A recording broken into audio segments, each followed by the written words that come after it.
ఎప్పుడెప్పుడా అని ఎదురుచూస్తున్న డెలిమిటేషన్ ప్రక్రియకు కేంద్రం ఓకే చెప్పింది. దీంతో ఉమ్మడి నల్గొండ జిల్లాలో ప్రకంపనలు మొదలయ్యాయి. ఎక్కడ నూతన నియోజకవర్గం ఏర్పడుతుందా అనే చర్చ కొనసాగుతోంది. ఉమ్మడి నల్గొండ జిల్లాలో భవిష్యత్ డెలిమిటేషన్ నేపథ్యంలో అసెంబ్లీ నియోజకవర్గాల సంఖ్య పెరుగుదలపై రాజకీయ వర్గాల్లో విస్తృత చర్చ జరుగుతుంది. ప్రస్తుతం ఈ జిల్లాలో సుమారు 12 అసెంబ్లీ స్థానాలు ఉండగా జనాభా పెరుగుదల, భౌగోళిక విస్తీర్ణం, పట్టణీకరణ వంటి అంశాలను పరిగణనలోకి తీసుకుంటే ఈ సంఖ్య 14 నుండి 15 వరకు పెరిగే అవకాశమున్నట్లు అంచనాలు వ్యక్తమవుతున్నాయి. ప్రత్యేకంగా నల్గొండ, మిర్యాలగూడ, మునుగోడు ప్రాంతాల్లో జనాభా అధికంగా ఉండటం, పట్టణ విస్తరణ వేగంగా జరగడం వల్ల కొత్త నియోజకవర్గాల ఏర్పాటుకు అవకాశం ఎక్కువగా కనిపిస్తుంది.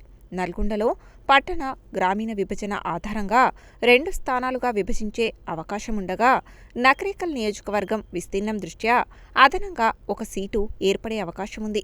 అలాగే మునుగోడు, చౌటుప్పల్ పరిసర ప్రాంతాలు హైదరాబాద్ ప్రభావంతో వేగంగా అభివృద్ధి చెందుతున్నందున అక్కడ కూడా కొత్త నియోజకవర్గం ఏర్పాటుకు అనుకూల పరిస్థితులు ఉన్నట్లు భావిస్తున్నారు. ఇక దేవరకొండ వంటి విస్తారమైన గిరిజన నియోజకవర్గంలో భౌగోళిక పరిమాణం ఎక్కువగా ఉండటంతో భవిష్యత్తులో మరో ఎస్టీ రిజర్వ్ సీటు సృష్టించే అవకాశాన్ని కూడా నిపుణులు సూచిస్తున్నారు.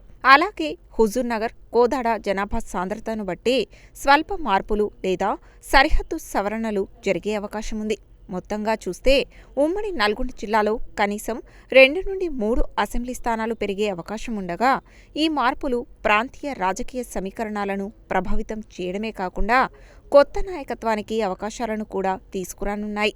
జనాభా, ప్రాంతీయ సమతౌల్యం, పరిపాలనా సౌలభ్యం వంటి అంశాల ఆధారంగా తుది నిర్ణయం తీసుకుంటారు.